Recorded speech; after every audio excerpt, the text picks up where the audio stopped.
बिस्मिल्लाहिर्रहमानिर्रहीम। जब अब्बा गांव से लौटे तो उनके साथ वो खामोश सी लड़की थी जिसे देखकर दिल में एक अजीब सा खिंचाव पैदा हुआ। वो कोई अजनबी नहीं थी, हमारी अपनी थी, हमारे चचा की बेटी आयशा। उसके माँ बाप एक खौफनाक हादसे में जान से गए थे और अब्बा उसे अपने साथ शहर ले आए थे कि कम से कम खून के रिश्ते में कोई तो हो जो उसके सर पर हाथ रखे।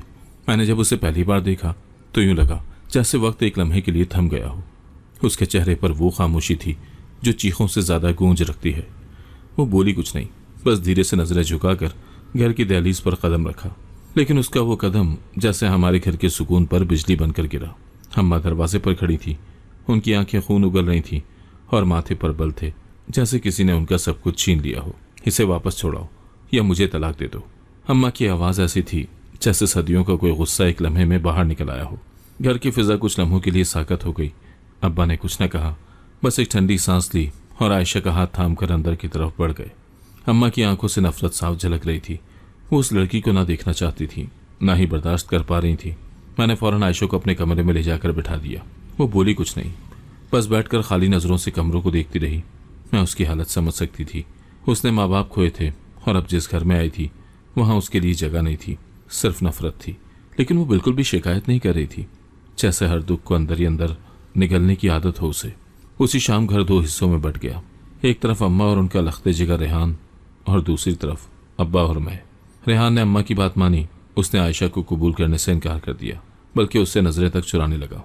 शायद वो अम्मा का लाडला था, या शायद उसने माँ की आंखों में छुपी नफरत को इतना गहरा महसूस किया कि वो खुद भी उसी रंग में रंग गया। मैं जानती थी रेहान का दिल नरम है, मगर माँ की मोहब्बत के सामने शायद हर जज्बा छोटा पड़ जाता है। आयशा को ऊपर वाले फ्लोर में मुंतकिल कर दिया गया, जहां अब्बा ने हाल ही में कुछ तामीर करवाया था, मगर अभी सफाई बाकी थी। मैं रोज शाम को उसके पास बैठती, थोड़ी देर उससे बातें करती, मगर ज्यादातर वक्त वो खामोशी रहती। वो किसी से कुछ मांगती नहीं थी, कुछ कहती भी नहीं थी, जैसे दुनिया की हर उम्मीद दफन हो चुकी हो उसके अंदर। अम्मा की तरफ से सर्द महरी अब्बा के लिए भी नहीं थी, मगर अब उसमें कुछ ऐसा जहर आ चुका था जो पहले कभी ना था। वो खामोश थी, मगर उनकी खामोशी भी चिंगारती थी। मैंने कई बार उनकी आंखों में वो साए देखे जो इंसान को अंदर से खा जाते हैं। मैं हैरान थी कि आखिर वो इतनी नफरत क्यों कर रही हैं। वो तो एक बच्ची है, वो क्यों उसकी मौजूदगी बर्दाश्त नहीं कर रही। इन सवालों के जवाब अब तक मेरे पास न थे, मगर मुझे अंदाजा होने लगा था कि माजी में कुछ ऐसा जरूर हुआ है जो अम्मा की इस कैफियत की जड़ है। उधर रेहान बदल गया था। वो जो कभी मेरा हंसी खुशी बातें करने वाला भाई था, अब हर वक्त चुपचाप रहता, कभी कभार गुस्से से बात करता और अक्सर अम्मा के सामने बैठा नजर आता। एक दिन जब आयशा सहन में पौधों को पानी दे रही थी, रेहान वहीं से गुजरा। उनकी नजरें मिली और लम्हा भर को वक्त थम सा गया। रेहान की आंखों में हैरत और कशिश दोनों थी, और आयशा ने पहली बार नजरें झुकाने से पहले थोड़ी देर के लिए रेहान की तरफ देखा। वो लम्हा मैंने महसूस किया और मैं जान गई कि खामोशी में भी जज्बे पलते हैं, लेकिन अम्मा की आंखें कुछ भी छुपने नहीं देती। उन्हें जब रेहान और आयशा की नजरें टकराने का इल्म हुआ तो वो जैसे अंदर ही अंदर फट गई। उनके लिए ये सिर्फ एक लड़की नहीं थी, बल्कि कोई पुराना जख्म थी जो वक्त के साथ साथ नासूर बन चुका था, और इस नासूर को अब वो ख़त्म करना चाहती थी। मैंने अम्मा को उस दिन आईने के सामने खुद से बात करते सुना था। वो कह रही थी, अब मैं कुछ भी कर जाऊंगी, कुछ भी, लेकिन उसे यहाँ नहीं रहने दूंगी। मैं अंदर ही अंदर लरस गई। अम्मा वो अम्मा थी जो कभी हम पर जान निछावर करती थी, पर अब उनकी आंखों में सिर्फ एक जज्बा था, इंतकाम। उसी रात मैं छत पर बैठी थी, ठंडी हवा के मजे ले रही थी। नीचे से आयशा की सिसकियों की आवाज़ें आ रही थी, जैसे वो किसी ख्वाब में रो रही हो। मैं जानती थी कि वो ख्वाब नहीं, हकीकत में रो रही थी। उसकी दुनिया उजड़ चुकी थी। इस घर में भी उससे मोहब्बत करने वाला कोई नहीं है।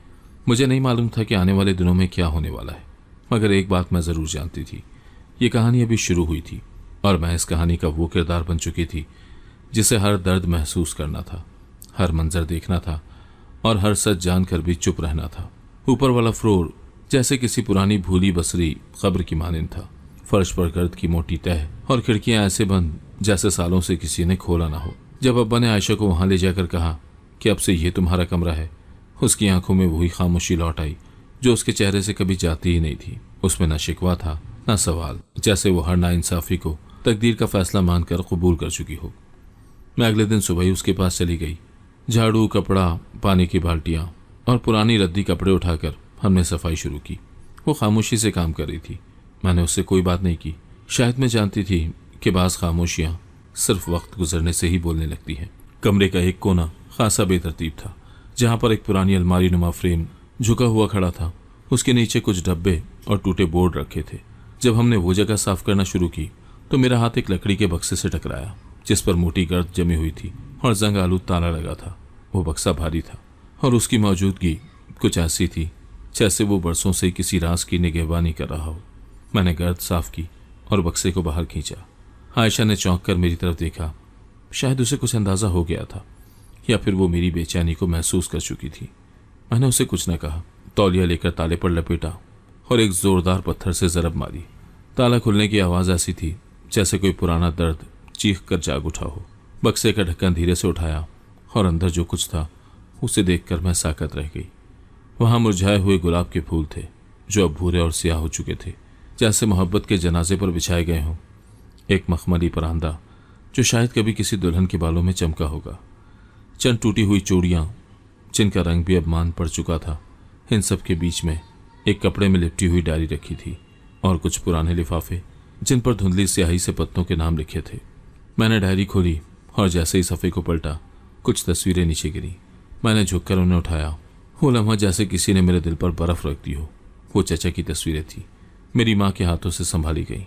बोसीदा मगर साफ तस्वीरें जो इस बात का सबूत थी कि ये बक्सा बस किसी बेईमानी याद का टुकड़ा नहीं बल्कि एक मुकम्मल कहानी का दरवाज़ा था। मेरी सांस रुक गई।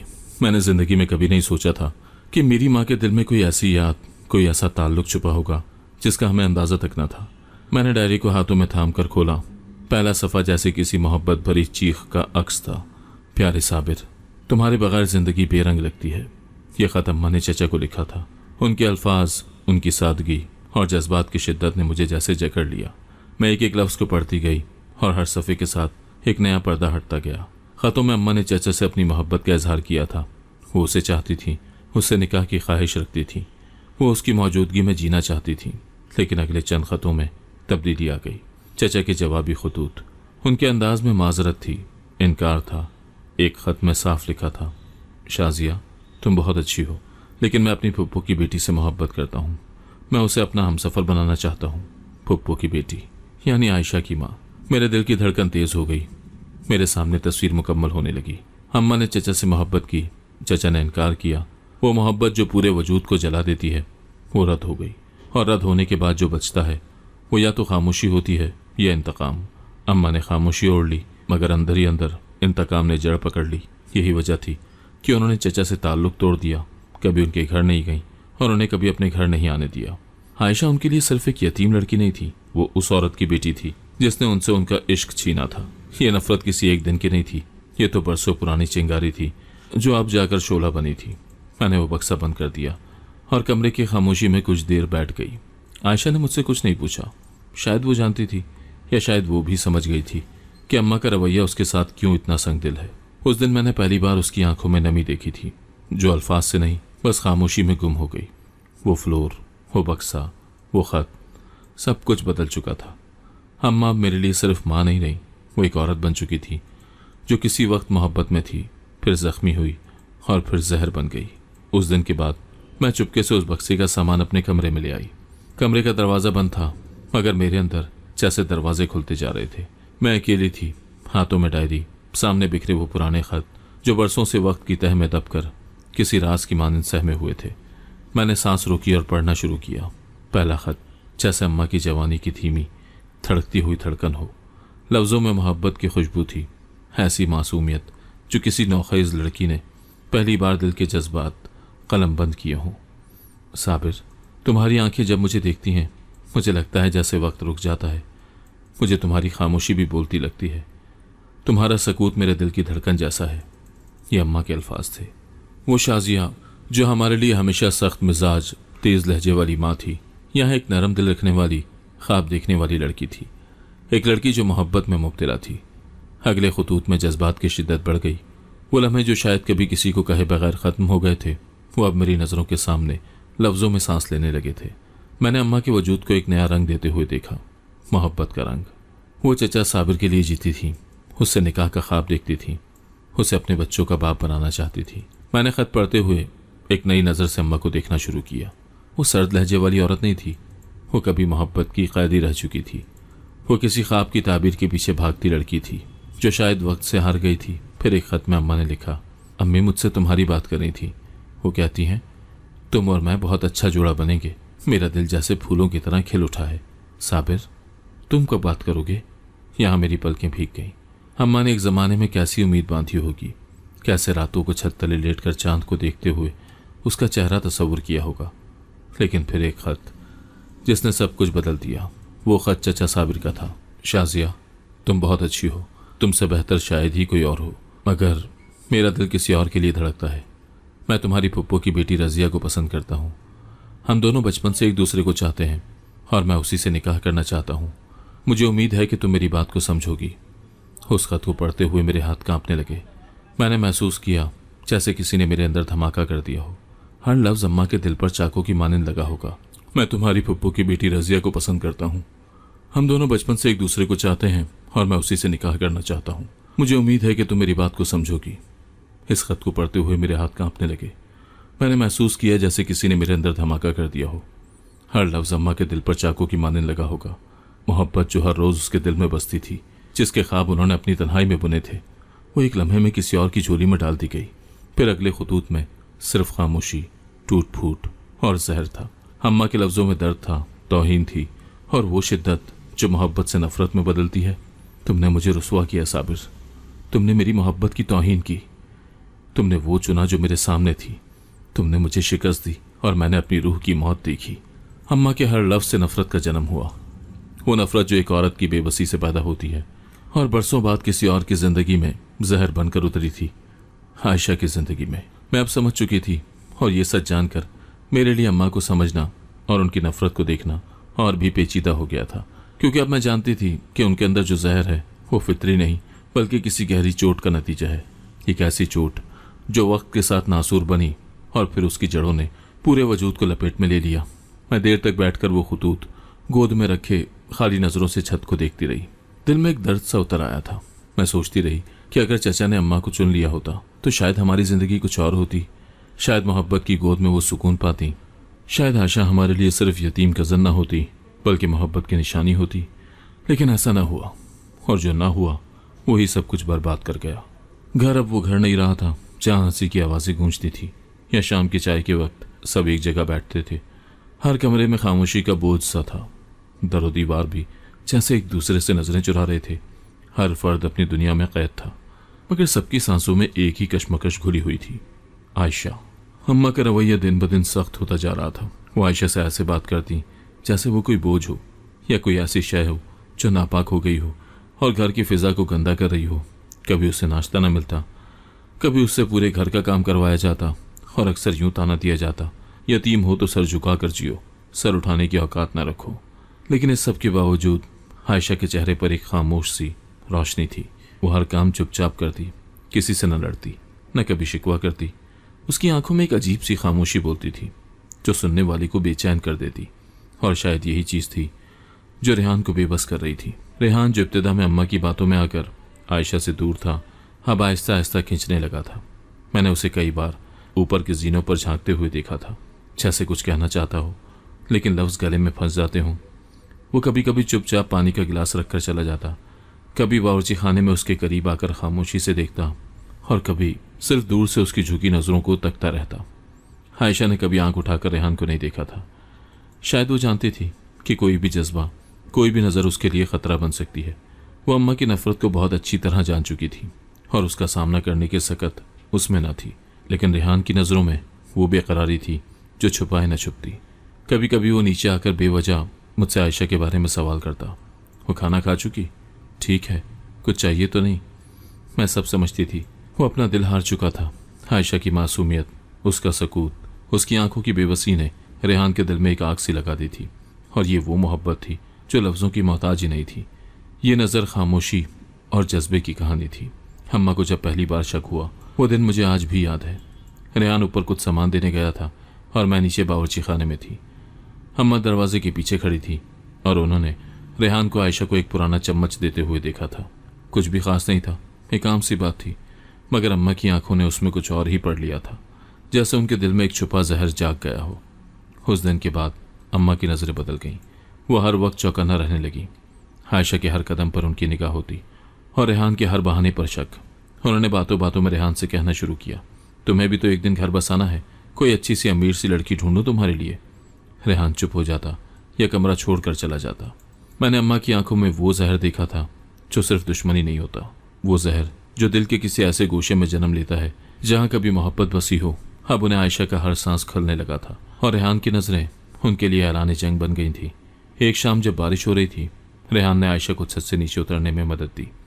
वो पल भर के लिए उसके हाथ को थामा था, सिर्फ सहारा देने के लिए। मगर अम्मा ने यह मंजर देख लिया।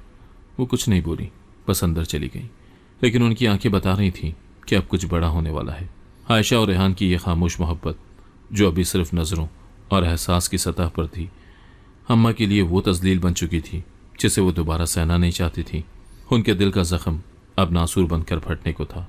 मैं जानती थी कि अब जो होगा वो सिर्फ दिलों की जंग नहीं होगी, वो एक ऐसी जंग होगी जिसमें सब कुछ जलकर राख हो जाएगा। ख्वाब, इज्जत, रिश्ते और शायद इंसानियत भी। रेहान ने जब अम्मा की आंखों में आयशा के लिए बढ़ती नफरत को महसूस किया तो उसका दिल जैसे अंदर से चटकने लगा। वो जानता था कि अम्मा की तबीयत बहुत सख्त है, मगर इस हद तक नफरत, इतनी सफा की, ये उसके वहम गुमान में भी न था। आयशा को लेकर अम्मा की ज़बान में जहर खुलता जा रहा था और रेहान को हर लम्हा लगने लगा कि वो किसी ऐसे मैदान में खड़ा है जहां अगर एक कदम गलत पड़ा तो सब कुछ बिखर जाएगा। वो कई रातें जागता रहा, छत पर बेआवाज़ टहलता रहा और खुद से लड़ता रहा। उसके दिल में मोहब्बत जन्म ले चुकी थी, मगर सामने दीवार माँ की ज़ात थी और माँ की ज़ात एक बेटे के लिए दुनिया की सबसे बड़ी दीवार होती है। अम्मा उसे बार बार याद दिलाती थी कि उसका रिश्ता एक बड़े ताजिर की बेटी से तय करवा सकती हैं। वो चाहे तो उसके लिए पूरी दुनिया कदमों में ला सकती हैं, बस एक शर्त पर कि वो आयशा से नजरें हटा ले। लेकिन रेहान अब वो नहीं रहा था जो सिर्फ माँ के इशारों पर चला करता था। अब वो एक मर्द था, एक आशिक जो दिल के हाथों मजबूर था। अम्मा, मैं शादी करूंगा तो सिर्फ उससे जिसे मैं दिल से चाहता हूँ। पैसा, रुतबा, सब कुछ सानवी है, मुझे सुकून चाहिए और वो मुझे आयशा के साथ महसूस होता है। ये कहकर जब रेहान कमरे से निकला, अम्मा की आंखों में एक लाल रोशनी सी लहराई। वो कुछ लम्हे कुर्सी पर बैठी रही, फिर धीरे से उठी और खिड़की से बाहर देखने लगी जैसे कोई फैसला कर चुकी हो। घर का माहौल अब नाकाबिले बर्दाश्त हो चुका था। मैंने कई बार रेहान को कहा कि हालात संभालने के लिए थोड़ा वक्त चाहिए, मगर वो जान चुका था कि यहाँ हर दिन आयशा के लिए अजियत का एक नया बाब लेकर आता है। आखिरकार उसने ट्रांसफ़र के लिए दरख्वास्त दी और चंद ही हफ्तों में उसे दूसरे शहर तबादले का ऑर्डर मिल गया। जब उसने माँ को बताया तो वो एक लम्हे को चौंकी, फिर मुस्कुरा दी। ठीक है, शायद तुम्हें फासला दरकार है, शायद दूर जाकर अकल आ जाएगी। रेहान ने अपना बैग पैक किया। रवानगी से पहले वो आयशा को देखने आया। मैं भी वहीं थी। आयशा दरवाजे के पास खड़ी, नजरें नीचे किए, खामोश खड़ी थी। रेहान ने उसके सामने कुछ न कहा, सिर्फ एक कागज़ उसके हाथ में थमाया और आहिस्ता से बोला, वापस आऊँगा तुम्हारे लिए।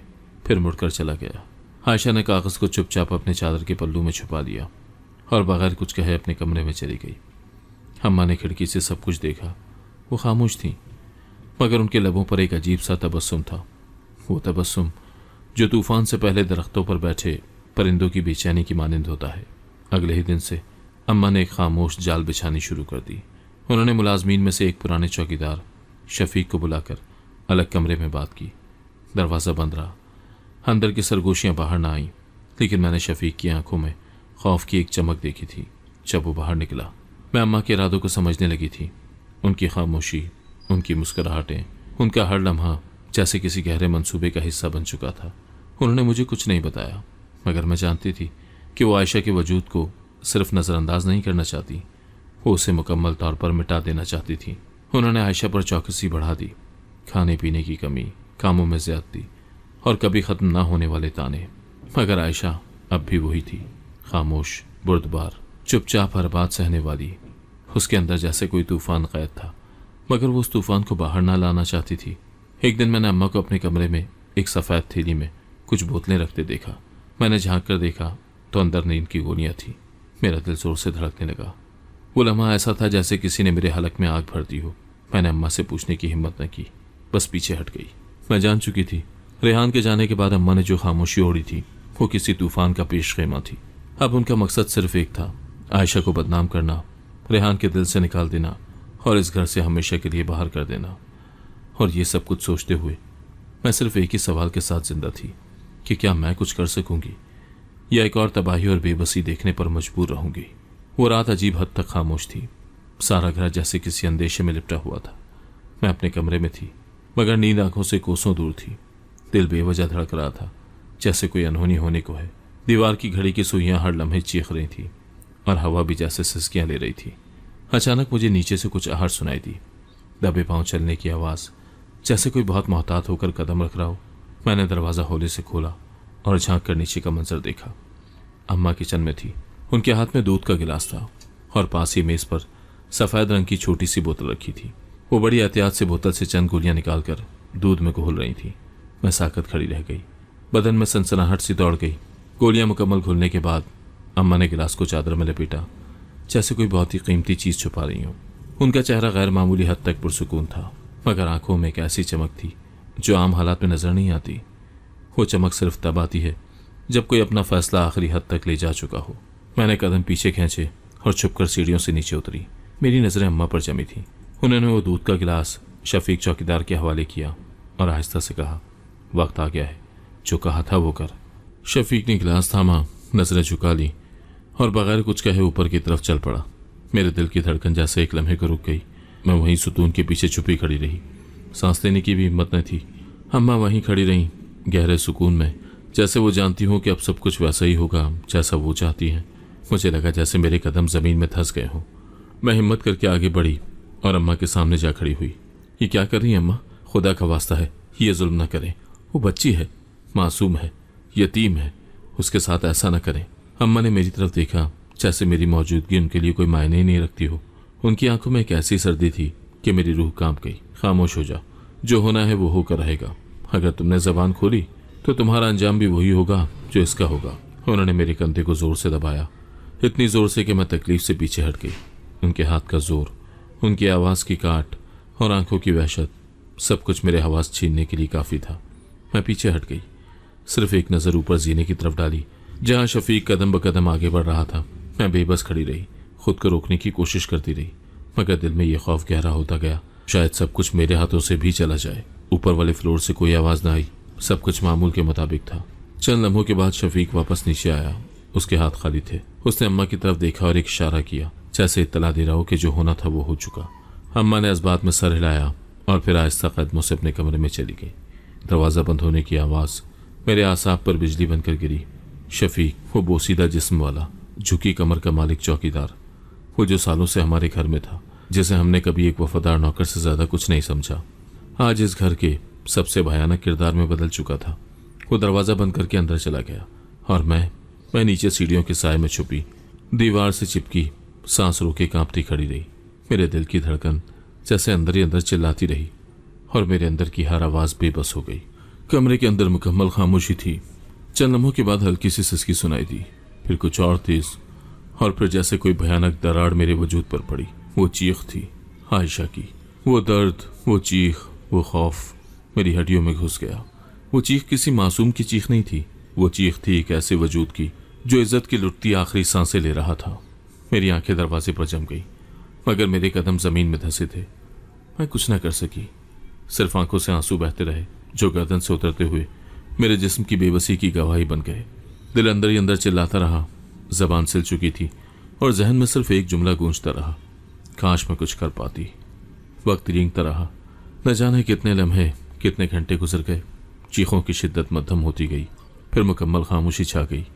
वो खामोशी जो किसी की मौत की गवाही देती है या किसी ऐसी टूट फूट की जो अल्फाज में बयान ना हो सके। फिर दरवाज़ा खुला, शफीक बाहर निकला।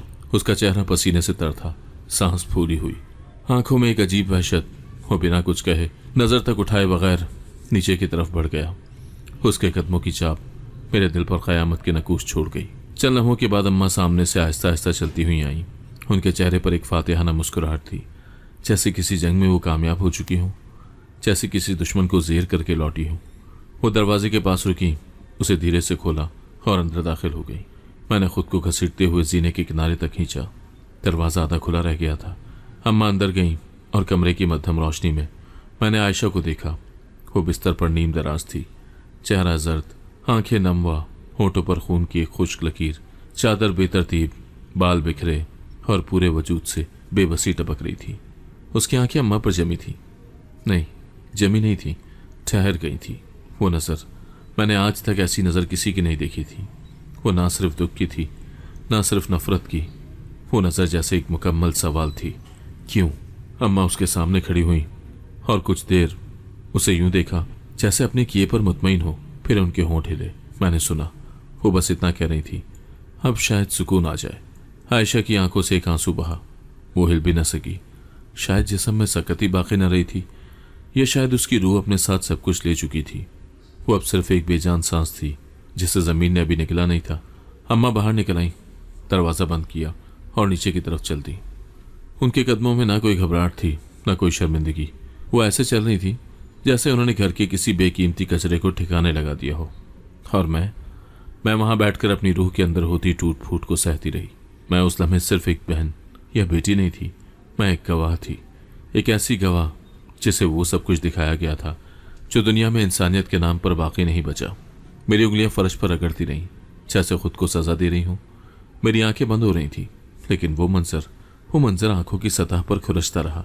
आयशा की बेजान आंखें, उसकी खामोश चीख और अम्मा की सर्द मुस्कुराहट। उस रात मैं सोई नहीं, बस टूटती रही लम्हा बलम्हा।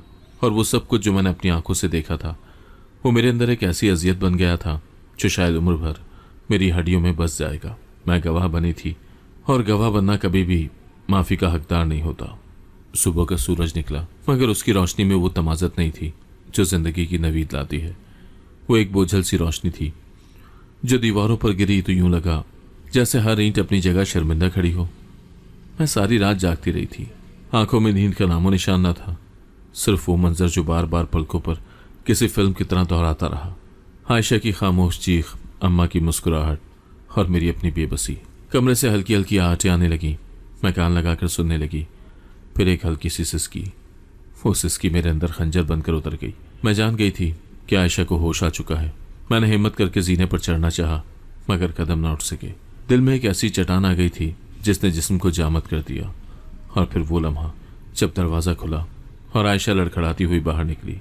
उसके पाँव नंगे थे, चेहरे पर होश और वहशत दोनों की झलक थी, और आंखों में एक ऐसा खालीपन जिसे देखकर लगता था कि वो अब कभी भी जिंदगी की तरफ पलट कर नहीं देखेगी।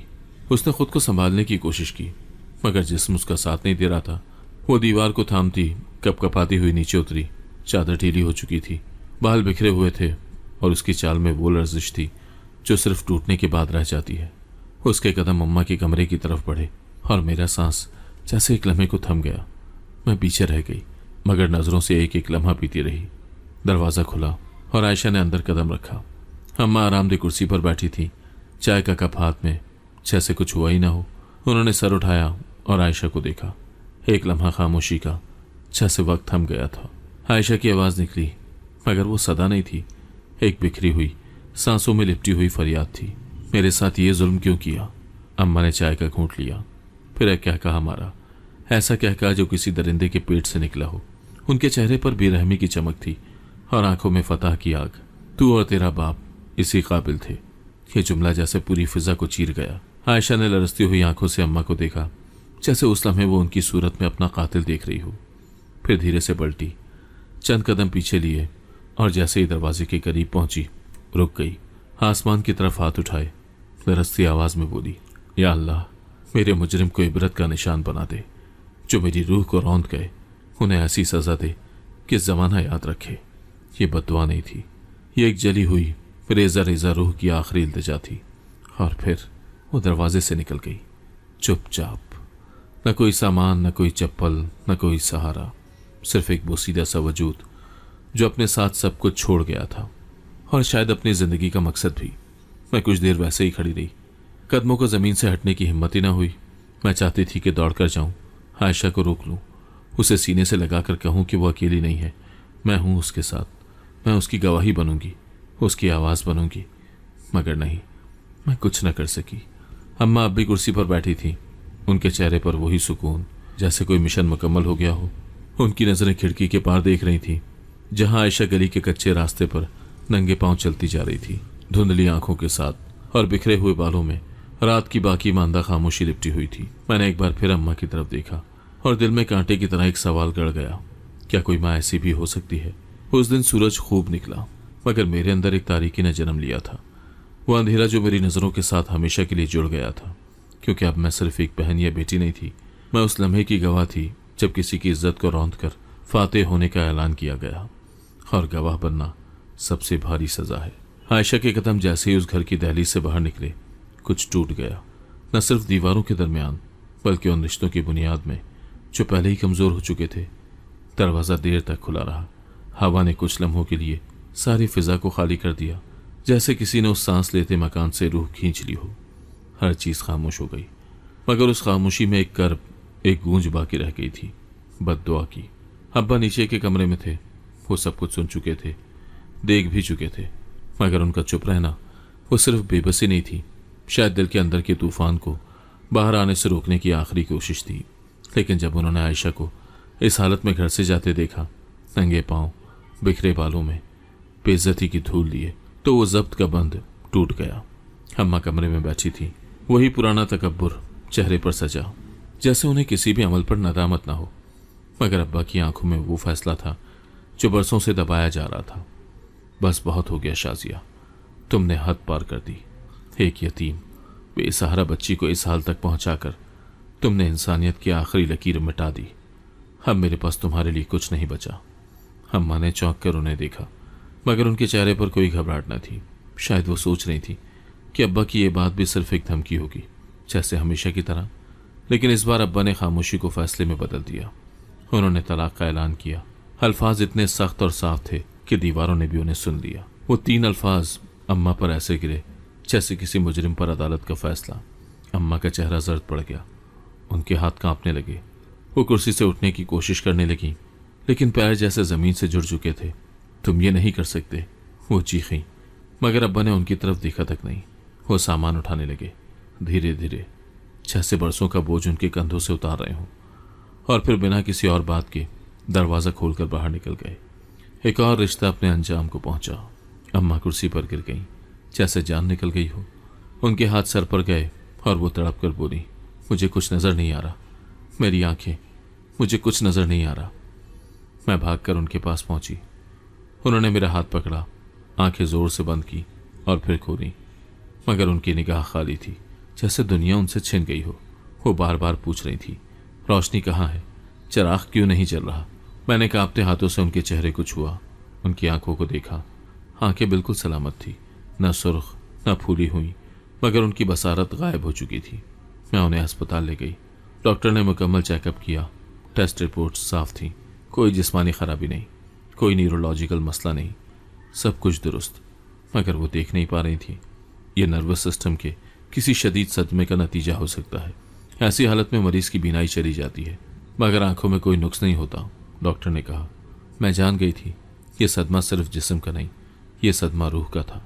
वो बद्दुआ जो आयशा ने आसमान की तरफ हाथ उठाकर मांगी थी, वो पूरी हो चुकी थी। मकफात अमल ने अपना पहला वार कर दिया था। मैं अम्मा को घर ले आई।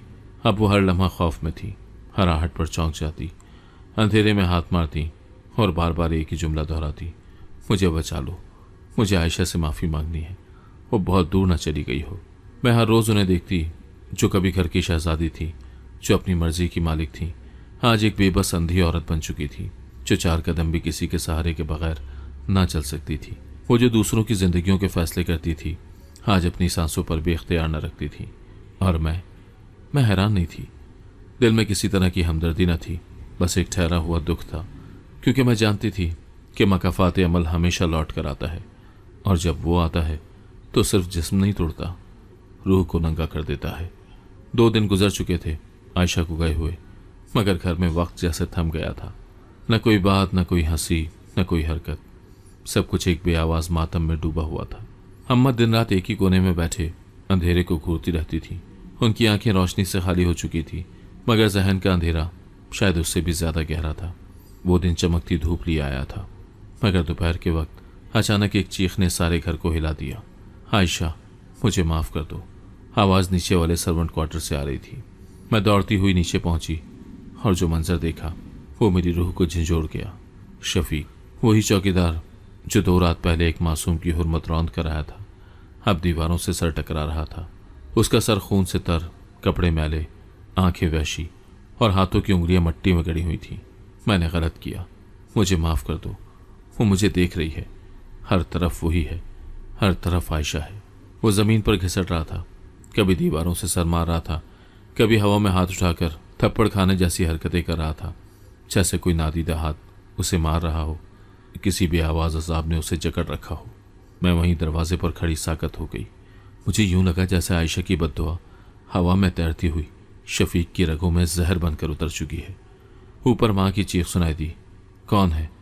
कौन आ रहा है? मेरे साथ क्या हो रहा है? मैं ऊपर पहुंची तो अम्मा अपने कमरे के वस्त में खड़ी थी, हाथ फिजा में घुमा रही थी, जैसे किसी अनजाने अंधेरे से लड़ रही हों। उनकी आंखें खुली थी मगर खाली, उनके होंठ बार बार लर्जे थे। ये आवाज़ें, ये किसकी आवाज़ है? मुझे क्यों नहीं दिखता? कहाँ गई सब रोशनी? मैंने उनके कंधे को थामा मगर उन्होंने मुझे धक्का दे दिया। तू भी उसकी तरफ है, आयशा को ले जा, ले जा, मुझे छोड़ दे।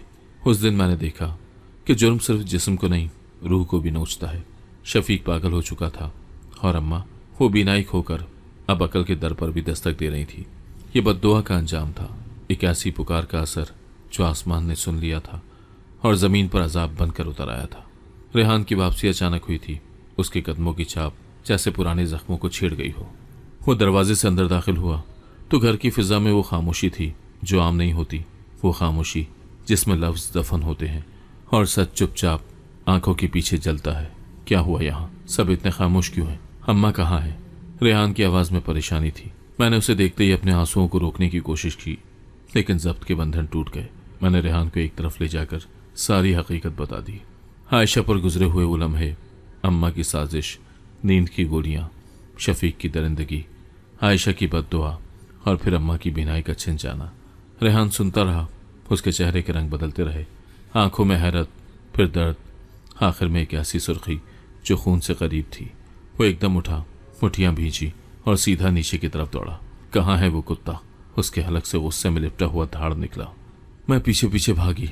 शफीक एक कोने में बैठा हुआ, दीवार से सर टिकाए, किसी और ही दुनिया में खोया हुआ था। आंखें खाली, होंठ खुश्क और कपड़े बदबू से तर। रेहान ने दोनों हाथों से उसे झंझोड़ा। बोल, तूने ये किया?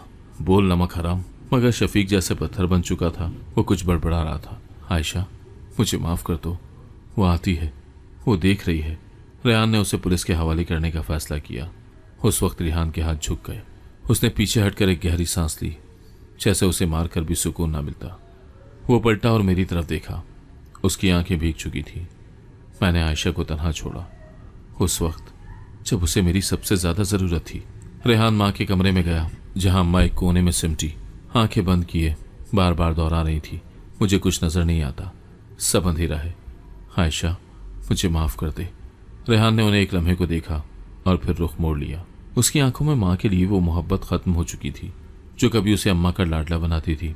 वो अब सिर्फ एक बेटा नहीं था, वो एक मुजरिम भाई था जो अपनी खामोशी की सज़ा हर लम्हा अपने सीने पर महसूस कर रहा था। रेहान ने उस दिन के बाद सुकून का एक लम्हा भी अपने लिए जायज़ न समझा। वो आयशा की तलाश में निकल पड़ा, जैसे उसकी रूह का सुकून उसी एक चेहरे के दीदार से वाबस्ता हो। शहर के हर गोशे, हर दरगाह, हर यतीम खाने और हर औरतों की पनाहगाह में उसने आयशा को ढूंढा और आखिरकार वो उसे एक छोटे से जनाना हॉस्टल में मिली, खामोश, साकत मगर जिंदा। आयशा ने रेहान को देखा तो उसकी आंखों में लम्हा भर को माजी लौट आया। वो धीरे से पीछे हटी, जैसे वो तकलीफ दे यादों से खुद को बचाना चाहती हो, मगर रेहान उसके कदमों में झुक गया। मैं गुनहगार हूँ, तुम्हारा, अपनी मोहब्बत का, तुम्हारी खामोशी का। माफ़ कर दो आयशा, तुम्हें वापस इज्जत के साथ ले जाने आया हूँ, सिर्फ तब अगर तुम दिल से चाहो। आयशा की आंखों से आंसू बहने लगे। वो खामोश रही, मगर उसकी खामोशी में शिफा थी। उसने रेहान को माफ़ किया और निकाह के लिए रजामंद हो गई। रेहान उसे अपने साथ ले आया, निकाह के बाद इज्जत और एहतराम के साथ, जैसे वो कोई खोया हुआ ताज वापस ले आया हो। घर में जब वो लौटे तो अम्मा एक कोने में सिमटी हुई बैठी थी। उनकी आंखें अब सिर्फ खालीपन थी। चेहरे पर वो गुरूर न था जो एक वक्त में हर चीज़ को रौंदने को तैयार था। वो अब मुकम्मल दीवानी हो चुकी थी, लेकिन एक चीज़ जो उनके अंदर बाकी थी वो पछतावा था। वो बार बार अपने हाथों को आसमान की तरफ उठाती और कहती, आयशा, मुझे माफ़ कर दे बेटी, मैं हार गई, तू जीत गई। उनकी आवाज़ में वो शिकस्त थी जो सिर्फ मकाफात अमल से ही मिलती है। आयशा कभी उनके सामने ना आई, लेकिन अम्मा हर वक्त उसके साय से लिपट कर माफ़ी मांगती रहती थी। उनकी दुनिया में अब सिर्फ आयशा रह गई थी, वो भी एक शराब की सूरत। और मैं खामोश तमाशाई बनी रही। मैंने उस घर में मोहब्बत को जीतते, नफरत को मरते, बद्दुआ को असर करते और इंसाफ को मुकम्मल होते देखा। मैंने देखा कि जुल्म कितना ही गहरा हो, वक्त उसका हिसाब ज़रूर लेता है। मैं गवाह बनी उस जख्म की, उस दुआ की और उस वक्त की जो बिलाखिर आयशा के लिए रोशनी बनकर लौटा। अगर आपको आज की कहानी पसंद आई है तो वीडियो को जरूर लाइक कीजिएगा और अपने दोस्तों के साथ भी शेयर कीजिएगा। और हाँ, अगर आपने अभी तक हमारा चैनल सब्सक्राइब नहीं किया तो जरूर सब्सक्राइब करें। मिलते हैं कल एक नई और दिलचस्प कहानी के साथ। अल्लाह हाफिज।